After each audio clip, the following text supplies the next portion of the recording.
నమస్తే welcome to big story.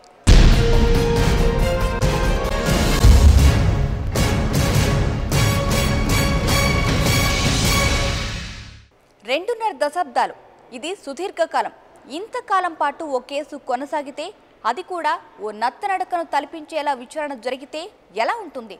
ఇంకెలా ఉంటుంది? అసలు అందులో ఏమైనా అర్థం ఉందా? సరిగ్గా ఇలాగే సుప్రీంకోర్టు కూడా మండిపడింది. న్యాయం విషయం పక్కన పెట్టండి, ఇది అన్యాయం చేసిన దానితో సమానమని తేల్చి చెప్పింది. ఇదేదో మామూలు కేసు అయితే ఇంతగా చెప్పుకోవాల్సిన అవసరం లేదు. దేశ ప్రజలు ఎంతో ఉత్కంఠగా ఎదురు చూసే బాబ్రీ మసీదు కేసు.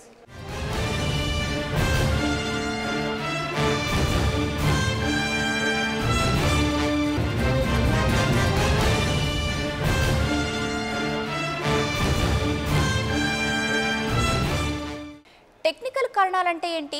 ఇలాంటి ఇష్యూతో ఎవరైనా కేసు నుంచి తప్పించుకోగలరా? అచ్చు ఇలాగే సుప్రీంకోర్టు సూటిగా ప్రశ్నించింది. ఠాట్ వీలేదంటూ అద్వానీతో సహా డజను మందిపై కుట్ర కేసులు నమోదు చేయాల్సిందేనంటూ ఆదేశాలు జారీ చేసింది.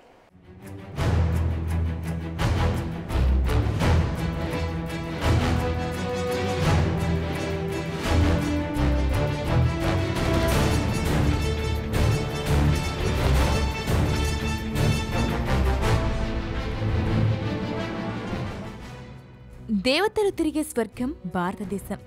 పరమత సహనం పరిమళాలు వెదజల్లే పవిత్రమైన నేల ప్రపంచంలో ఇదొక్కటే. ఈ పుణ్యభూమి పేరు చెబితే చాలు ప్రపంచ దేశాలే పులకరించిపోతాయి. ఈ వేదభూమి పేరు వినబడగానే ఆరాధనగా చూస్తాయి. ఇదంతా 1990 డిసెంబర్ 6వ తేదీకి ముందు మాత్రమే. మరి ఇప్పుడు హిందూ అతివాదంతో రెచ్చిపోయే నేల ఇది. బాబ్రీ మసీదును కూల్చేసి పరమతం కనబడితే సహనం నశిస్తుందంటూ విషభావాలు విస్తరించిన నేలగా ఇది మారిపోయింది.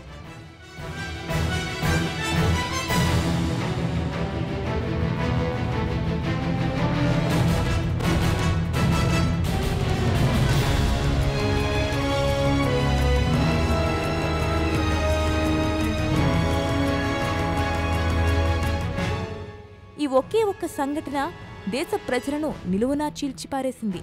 ప్రజల మనోభావాలను దెబ్బతీసింది. అందుకే డిసెంబర్ 6 పేరు చెబితే కొందరు చరిత్రలో చీకటి రోజుగా చెప్పుకుంటే మరికొందరు కాషాయ కాంతులు వెలిగిన రోజుగా చెప్పుకుంటారు. ఎవరు ఎలా అనుకున్నా వేదభూమి బ్రాండ్ నేమ్ బీటలు వారిపోయింది. చిత్రమైన విషయం ఒకటుంది.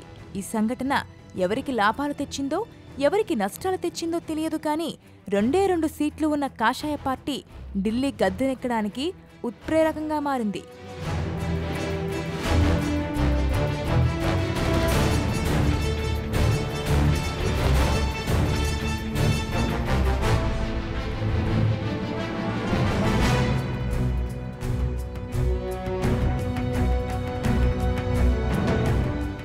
వాజ్పేయి కొలువుతీరినా మోదీ మ్యాజిక్ వెల్లివిరిసినా అంతర్లీనంగా ఈ సంఘటనే పనిచేసిందని కరాఖండిగా చెప్పేయచ్చు. 2.5 దశాబ్దాలు గడిచినా సాంకేతిక కారణాలతో కుట్రదారులు అడ్డంగా తప్పించుకున్నారు. అంతే ఘనంగా తిరుగుతున్నారు. ఎవరు ఊరుకున్నా సుప్రీం ఊరుకోదు కదా. ఎవరూ తప్పించుకునే ప్రసక్తి లేదని తేల్చి చెప్పేసింది. తనదైన శైలిలో అత్యున్నత న్యాయం ఎలా ఉంటుందో మచ్చుకు రుచి చూపించింది.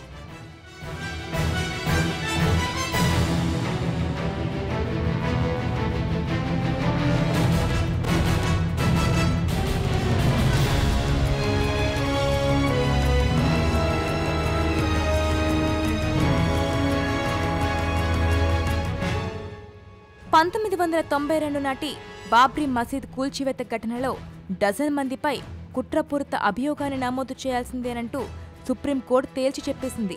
ఈ కేసులో బీజేపీ అగ్రనేత అద్వానీ అడ్డంగా దొరికిపోయారు. మరో నేత మురళీ మనోహర్ జోషి కథ కూడా అంతే. వీరిద్దరితో పాటు రథయాత్రలో పాల్గొన్న కేంద్ర మంత్రి ఉమాభారతితో పాటు పలువురు నేతలపై అభియోగాలు నమోదు చేయమంటూ అత్యున్నత న్యాయస్థానం తాకీదులు జారీ చేసింది. ఆ మధ్యకాలంలో వెలువడిన తీర్పులో తప్పించుకున్న వారిని ముప్పుతిప్పలు పెట్టింది.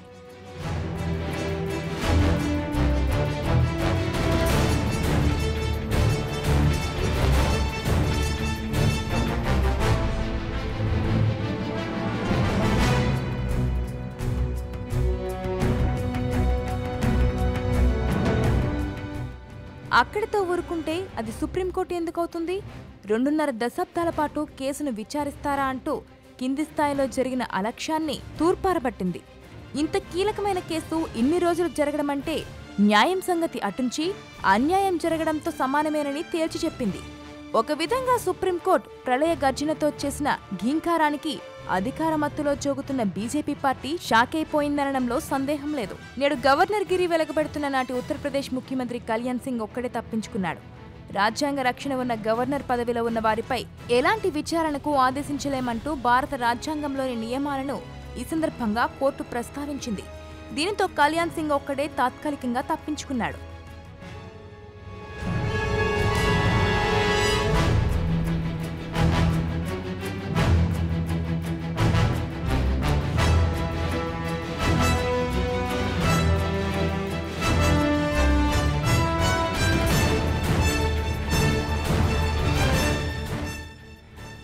ఇన్నాళ్ళు జరిగింది పూర్తిగా తప్పు. ఇకపై ఇలాంటిది జరిగితే సహించేది లేనేలేదు. ఇవి బాబ్రీ ఉదంతంలో సుప్రీం వ్యాఖ్యలు. ఇలాంటి వాడీవేడి మాటలతో విరుచుకుపడిన రాజ్యాంగ ధర్మాసనం ఇకపై ఇలా జరిగితే తాట తీస్తానంటూ హెచ్చరించింది. ఈ కేసును రాయ్ బేరేలీ కోర్టు నుంచి లక్నో కోర్టుకు బదిలీ చేస్తూ కేసు విచారణ ముగిసే వరకు న్యాయమూర్తులను బదిలీ చేయవద్దని ఆదేశించింది. నిందితుల్లో పలువురు ఇప్పటికే మరణించినందున ఇకపై రోజువారీ విచారణ చేపట్టి సత్వరమే తీర్పు ఇచ్చేందుకు ప్రయత్నించాలని సూచించింది.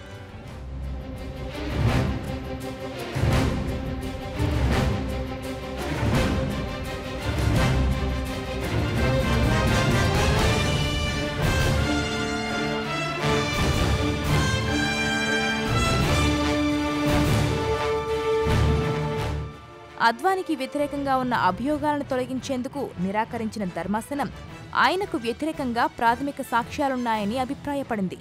ఈ కేసు 25 సంవత్సరాలుగా పెండింగ్లో ఉండడం న్యాయ నిరాకరణతో సమానమేనని ధర్మాసనం పేర్కొనడం గమనార్హం. ప్రస్తుతం ఉత్తరప్రదేశ్ మాజీ ముఖ్యమంత్రి కళ్యాణ్ సింగ్ రాజస్థాన్ గవర్నర్గా ఉన్న సంగతి తెలిసిందే. గవర్నర్ పదవి వీడిన తర్వాత తనపై విచారణ చేయవచ్చని అత్యున్నత న్యాయస్థానం అంటోంది.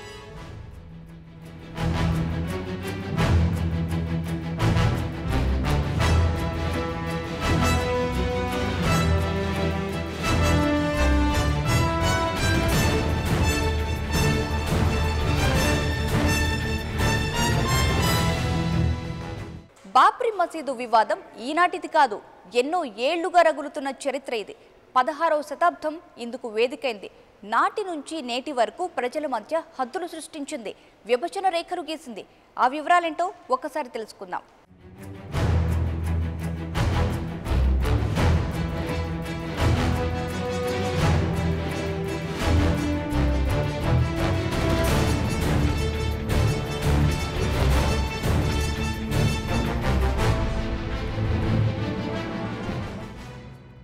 బాబ్రీ మసీదు అంటే ఏంటి? రామ జన్మభూమి అంటే ఏమిటి? ఎందుకు రెండు వర్గాల మధ్య గొడవలు జరిగాయి? ఇందులో దాగి ఉన్న సెంటిమెంట్ ఏంటి?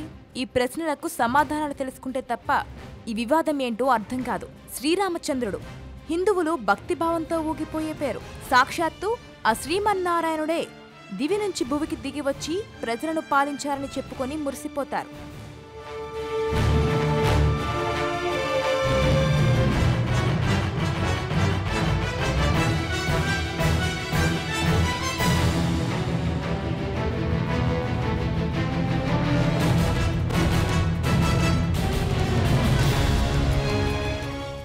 తండ్రి మాట జవదాటని ఆ శ్రీరామచంద్రుడు ప్రజలను కన్న బిడ్డల్లా పాలించాడు. సీతాపరణ చేసిన రావణుడితో కనీవిని ఎరుగని యుద్ధం చేసి తుదముట్టించాడు. ఆ అందాల చంద్రుడు అతిలోక వీరుడు పుట్టింది ఎక్కడో కాదు, అయోధ్య నగరం. ఈ అయోధ్య నేటి ఉత్తరప్రదేశ్ రాష్ట్రంలో ఉంది. సరయూ నది ఒడ్డున ఆ దశరథుడి అంతఃపురంలో రామచంద్రుడి జననం జరిగింది. వేలాది సంవత్సరాల క్రితం ఆ దేవదేవుడు జన్మించినట్లుగా చెబుతున్న ఆ స్థలంలో ఇప్పుడు ఒక మసీదు ఉండడమే ఇంత రాద్ధాంతానికి కారణం.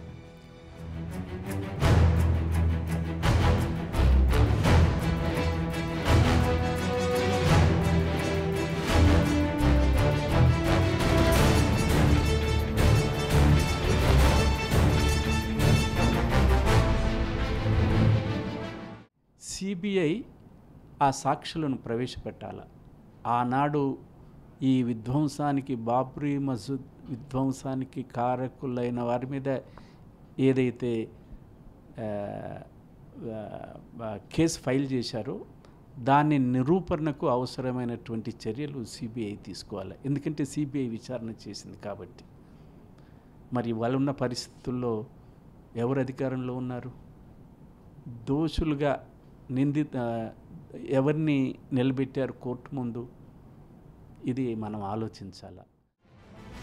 భారతదేశ చరిత్రను మొఘల్ సామ్రాజ్యాన్ని విడదీయలేం. అంతటి గొప్ప చరిత్ర మొఘల్ వంశపు రాజులది.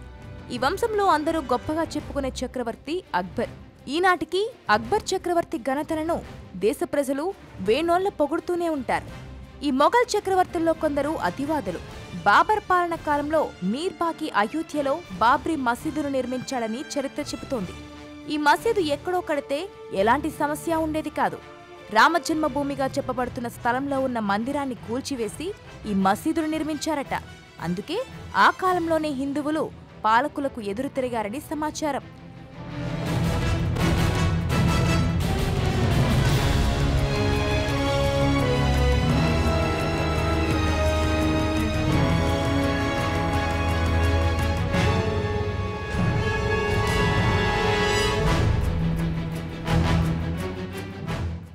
చిన్నగా మెల్లగా మొదలైన ఈ సమస్య బ్రిటిష్ కాలం నాటికి పెద్దదైంది.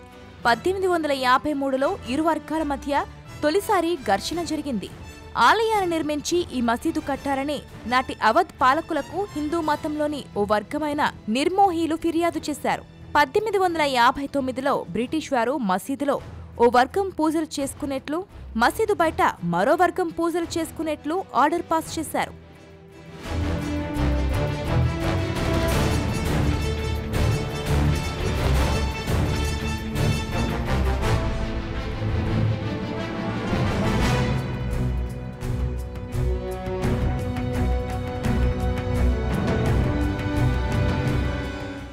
ఈ వెసులుబాటుతో కొంతకాలం నడిచింది.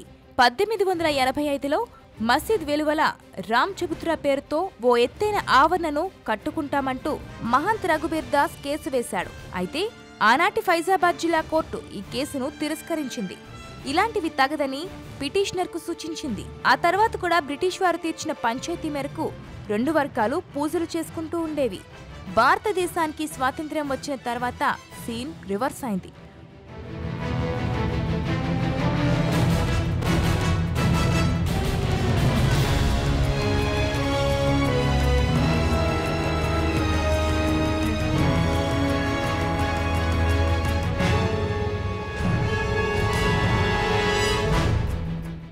పంతొమ్మిది 1949లో ఒక మతానికి చెందిన అతివాదులు కొందరు బాబ్రీ మసీదులో రామ్లీలా విగ్రహాలను ఉంచడంతో వివాదానికి దారితీసింది.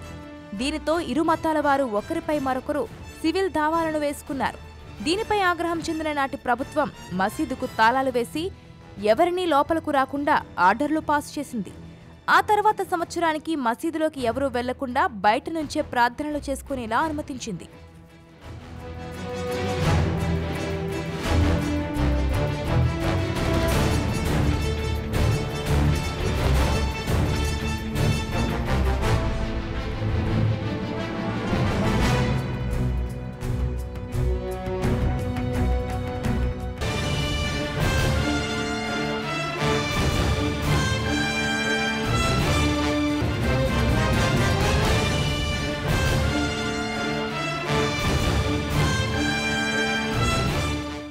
ఒకే ఒక్క రథయాత్ర ఎన్నో ఏళ్లుగా పోరాడినా రాని వైభవం ఒక్క దెబ్బతో వచ్చేసింది.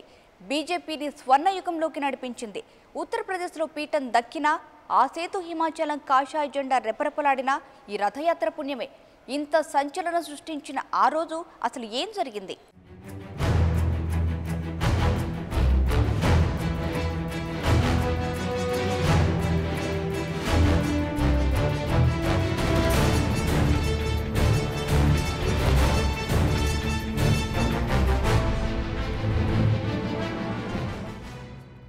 దేశానికి స్వాతంత్ర్యం లభించిన తర్వాత పరిణామాలు శరవేగంగా కదిలాయి. ఈ స్థలం మాదంటూ రెండు వర్గాలు కేసులు వేసుకున్నాయి. స్పష్టమైన ఆధారాలతో నిర్మోహి ఆకారాలు ఈ స్థలం తమదంటూ మూడో పార్టీగా రంగంలోకి వచ్చాయి. ఇక్కడ నుంచి అసలు కథ మొదలైంది. 1980 వరకు ఈ విషయాన్ని ఎవరూ పెద్దగా పట్టించుకున్న పాపాన పోలేదు. ఆ తర్వాత నుంచి రాష్ట్రీయ స్వయం సేవక్ సంఘ్ టూకీగా ఆర్ఎస్ఎస్ ఈ వ్యవహారంపై స్వరం పెంచింది.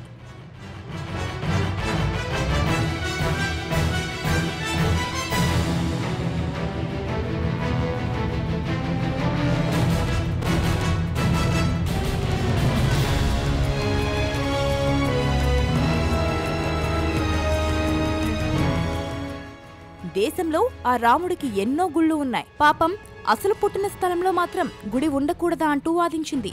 ఈ వాదనను ఎవరూ పెద్దగా పట్టించుకోలేదు. ఆర్ఎస్ఎస్ నుంచి పుట్టినట్టుగా చెప్పుకునే భారతీయ జనతా పార్టీ ఈ వ్యవహారాన్ని తనకు అనుకూలంగా మలుచుకుంది.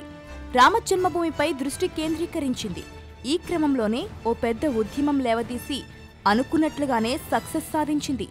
రాజకీయాలపై పట్టును సంపాదించుకుంది.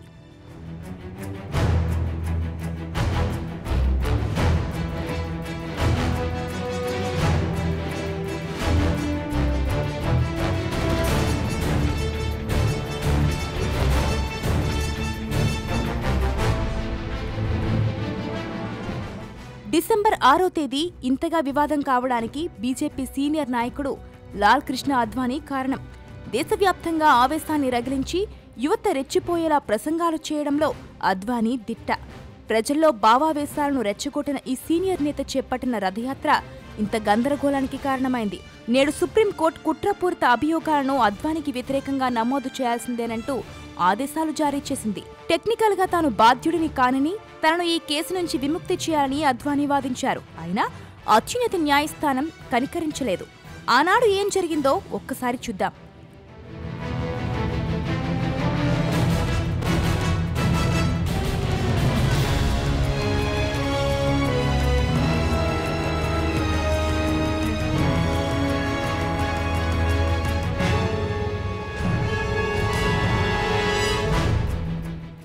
పంతొమ్మిది 1990లో ఈ వివాదం మొదలైనప్పుడు విశ్వ హిందూ పరిషత్ కార్యకర్తలు కొందరు ఈ మసీదును పాక్షికంగా ధ్వంసం చేశారు. నాటి ప్రధానమంత్రి చంద్రశేఖర్ రంగంలోకి దిగి ఇరు వర్గాలు చర్చించి సామరస్యంగా పరిష్కరించుకోవాలని సూచించారు. ఇది సాధ్యం కాలేదు. ఈ విషయంపై ప్రజలను చైతన్యపరచడానికి రథయాత్రను ప్రారంభిస్తున్నట్లు అద్వానీ ప్రకటించారు. సెప్టెంబర్ నెలలో గుజరాత్ రాష్ట్రంలో మొదలైన ఈ యాత్ర చివరి గమ్యస్థానం అయోధ్య. ఈ ఒకే ఒక్క యాత్రతో ఉత్తరప్రదేశ్లో బీజేపీ అధికారంలోకి వచ్చింది. నాటి నుంచి అయోధ్యకు కరసేవకులు వెల్లువెత్తారు. ఈ గందరగోళానికి కారణమయ్యారు. ముఖ్యమైన నాయకుల్లో అద్వానీ గారు ఒకరు. ఇప్పుడు ఈ సమస్యని సిబిఐకి మళ్ళీ దాన్ని లేపటం అంటే తేనె తట్టని తట్టడమే. ఎందుకంటే నిరంతరం కూడా ఆ సమస్య నానుస్తూ ఉండాలి. వాళ్ళ రాజకీయాల కోసం, వాళ్ళు తిరిగి మళ్ళీ అధికారం రావడానికి కోసం వాళ్ళకి నిజంగా రామ మందిరం కట్టాలనే ఉద్దేశం లేదు ఎక్కువగా. అందుకనే రామ మందిరం కట్టాలని ఇలా ముస్లింలు అనుకుంటున్నారు, హిందువులు కూడా అనుకుంటున్నారు, సామాన్య ప్రజలు కూడా అనుకుంటున్నారు.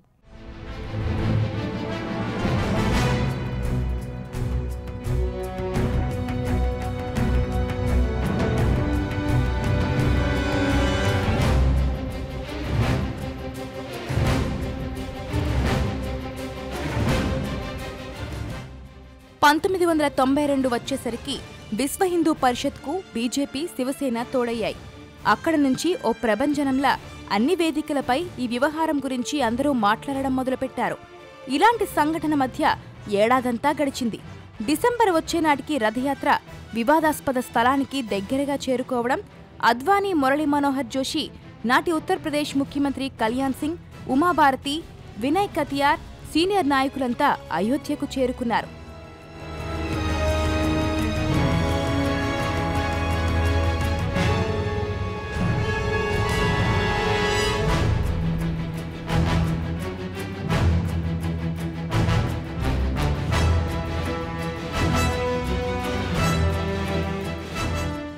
ఒకవైపు రథయాత్ర జరుగుతుండగా మరోవైపు ఆగ్రహంతో ఊగిపోయిన కరసేవకులు అప్పటికే శిథిలావస్థకు చేరుకున్న కట్టడాన్ని కూల్చివేశారు. ఇది సరిగ్గా డిసెంబర్ 6 నాడే జరిగింది.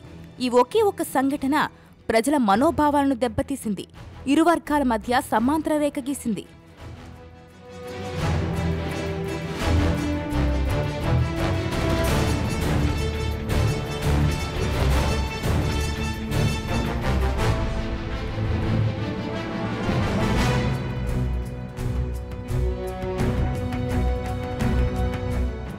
ఈ వ్యవహారంలో మొత్తంగా చెప్పుకుంటే రెండు కేసులు. ఇందులో ఒకటి సివిల్ కేసు అందరి తగాదాను తీర్చడానికి ప్రయత్నించింది. ఇక క్రిమినల్ కేసు ఏకంగా బీజేపీ పాలిట బూమరాంగ్లా మారింది. పాపం ఒక తరానికి చెందిన సీనియర్ నేతలు అడ్రస్ లేకుండా గల్లంతయ్యారు. వీళ్లంతా ప్రధాని మోదీ ప్రత్యర్థులే. ఇందులో ఏమైనా కుట్ర కూడా ఉందంటారా? రెండో వర్గం ఇలాగే దుమ్మెత్తిపోస్తుంది మరి.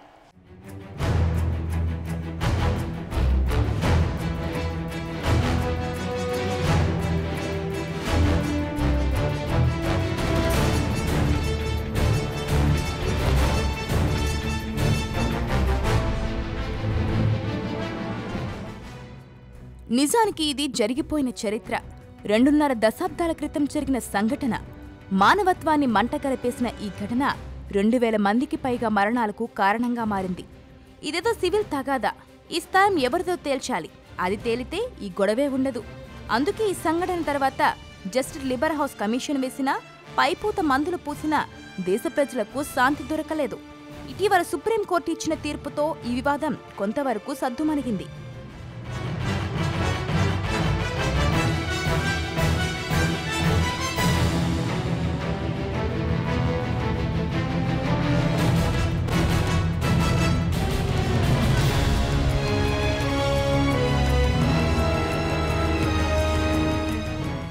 నిర్మోహి ఆకార సాధువులతో పాటు ఇరు వర్గాలకు ఈ స్థలంపై హక్కులున్నాయని, దానిని ముగ్గురికి సమానంగా పంచిపెడుతున్నట్లు కోర్టు పేర్కొంది. ఒక విధంగా గొడవను తీర్చడానికి తాత్కాలికంగా ఉపయోగపడిన ఈ తీర్పును వ్యతిరేకిస్తూ అన్ని వర్గాల వాళ్లు అప్పీల్కు వెళ్లారు. ఈ వ్యవహారం పక్కనబడింది కదా అనుకునే లోపల క్రిమినల్ కేసు బయటకు వచ్చింది. క్రింది స్థాయి కోర్టు సాంకేతిక కారణాలతో అద్వానీ తదితరులపై మోసపూరిత కుట్ర కేసులు కొట్టివేయడంపై సుప్రీంకోర్టు మండిపడింది. ఈ కేసులను కొనసాగించాల్సిందేనంటూ తేల్చి చెప్పింది.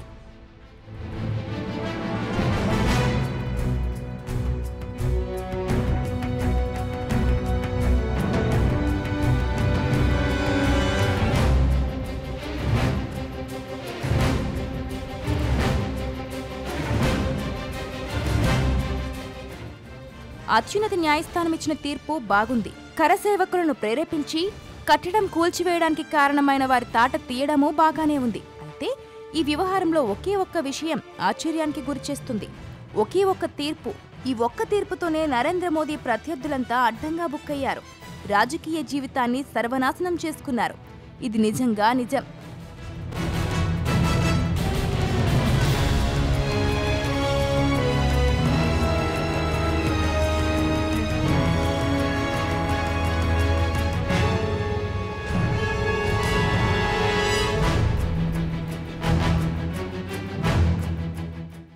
బీజేపీ పార్టీలో ప్రస్తుతం 2 వర్గాలు ఉన్నాయి. ఇందులో మోదీ వర్గం ఒకటి కాగా మరొకటి అద్వానీ నేతృత్వంలోని వర్గం. సీనియర్ నేతలంతా మోదీని వ్యతిరేకించిన వారే. ఇందులో అద్వానీ ప్రథమ స్థానంలో ఉన్నారు. మోదీ నేతృత్వంలో అధికారంలోకి వస్తే తనకు ప్రధాని పదవి దక్కదని అద్వానీ భావించారు. అందుకే ప్రచారానికి దూరంగా ఉన్నారు. ఈ రాజకీయ కురువృద్ధులు తలచింది ఒకటైతే జరిగింది మరొకటి. అద్వానీని ప్రెసిడెంట్ చేయాలనే ఆలోచన ఒక బీజేపీలో ఆర్ఎస్ఎస్లో జరిగింది. అది ఎప్పుడైతే మరి అద్వానీ ప్రెసిడెంట్ ఆఫ్ ఇండియా అయితే మళ్ళీ మోడీకి ఎక్కడ పరిశాన్ ఉంటుందని అద్వానీ ప్రైమ్ మినిస్టర్ కానివ్వకుండా చేసిందే మోడీ. మళ్ళీ ఆయన చేసి ఇతను ప్రైమ్ మినిస్టర్ అయ్యిండు. ఇప్పుడు అద్వానీ ఎక్కడ ప్రెసిడెంట్ అయితే తర్వాత నాకు ఎక్కడ తిప్పలు వస్తాయనే ఉద్దేశంతోనే ఈరోజు దాని మీద మళ్ళీ ఒక చేసారు. మరి అది సిబిఐ అనేది సంగతి సిబిఐని మనం యాక్చువల్గా సామాన్య పౌరుడిగా అయితే మనం దాని మీద నమ్మకం పెట్టాలి లీగల్గా. కాకపోతే ఏంటంటే ఆ లీగాలిటీని దృష్టిలో పెట్టుకొని స్వతంత్రంగా పనిచేస్తుందని అనుకుంటాము. కానీ ఈరోజు చూస్తున్నాం ఎన్నో విషయాలు చూస్తున్నాం. సిబిఐ చేస్తున్న ఎంక్వైరీలలో ఎక్కడో ఒక చోట మళ్ళీ ప్రభుత్వం ఇన్వాల్వ్ అయ్యి దాన్ని నీరు గార్చడం జరుగుతుంది. కనీ విని ఎరుగని బ్రహ్మాండమైన విజయంతో కేంద్రంలో బీజేపీ అధికారంలోకి వచ్చింది. మోదీ ప్రధాని అయ్యారు. ఈ క్రమంలో తనకు రాష్ట్రపతి పదవి అయినా దక్కుతుందేమోనని అద్వానీ ఆశపడ్డారు. ఈ ఆశలకు సుప్రీం తాజా తీర్పు గండి కొట్టింది. పార్టీలో మోదీని తీవ్రంగా వ్యతిరేకించే మురళీ మనోహర్ జోషి కూడా కుప్పకూలిపోయినట్లే లెక్క. ఉమాభారతి అరెస్టు కూడా అంతే. మిగిలిన సీనియర్లు ఎలాగూ బతికేలేరు. అందుకే ఈ తీర్పు మోదీ కనుసన్నల్లో జరిగిందా అనే అనుమానాన్ని ప్రత్యర్థులు వ్యక్తం చేస్తున్నారు. సీనియర్ బీజేపీ నాయకులపై కుట్రపూరిత కేసులను నమోదు చేయడానికి అవకాశం ఇవ్వాల్సిందిగా సిబిఐ సుప్రీంకోర్టును ఆశ్రయించింది. ఈ వ్యవహారంలోనే అత్యున్నత న్యాయస్థానం తీర్పును ప్రకటించింది. నిజానికి అధికారంలో ఉన్న వారికి సిబిఐ అనుకూలంగా ఉంటుందని అంటారు. గిర్రును విసిరితే వెనక్కి తిరిగి వచ్చే బూమరాంగ్లా ఈ కేసు ఉపయోగపడింది.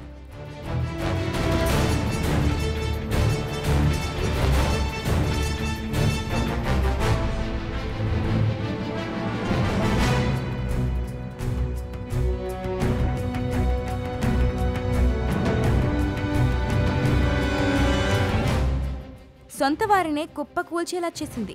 ప్రధాని మోదీకి ఈ విషయం తెలిసేది జరిగిందా?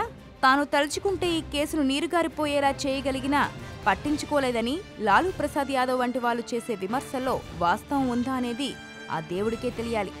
ఏదేమైనా బీజేపీలో వైభవం వెలగపెట్టిన ఓ తరమంతా భూస్థాపితమైనట్లే లెక్క.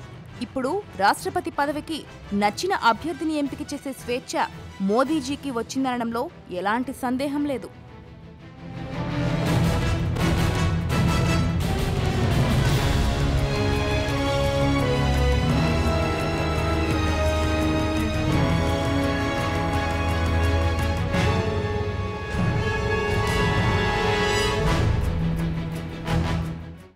రథయాత్ర తప్ప ఇంకేం చేయలేదట.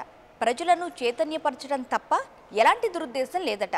ఇది అత్యున్నత న్యాయస్థానంలో అద్వానీజీ వాదన. అసలే కరసేవకులు ఆవేశంతో రగిలిపోతున్నారు. అందరూ అయోధ్యలో ఉన్నారు. పెద్దగా ప్రోత్సహించాల్సిన పని లేదు. ఆ సమయం సందర్భం ఒక్కటి చాలు అంతా రెచ్చిపోవడానికి. ప్రస్తుతం అదే జరిగింది. ఎవరికి వారు మా తప్పు లేదు అంటూ తప్పించుకుపోతే మరి ఎవరిది తప్పు? అందుకే సుప్రీంకోర్టు తాట తీసింది. కుట్ర కేసులు మోపాల్సిందేనంటూ పట్టుబట్టింది.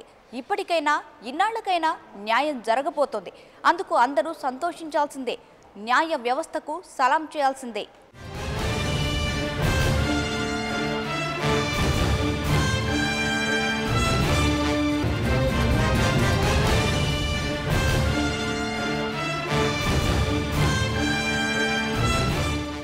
ఇది ఇవాల్టి బిగ్ స్టోరీ. మరో అంశంతో మళ్ళీ కలుద్దాం. నమస్తే.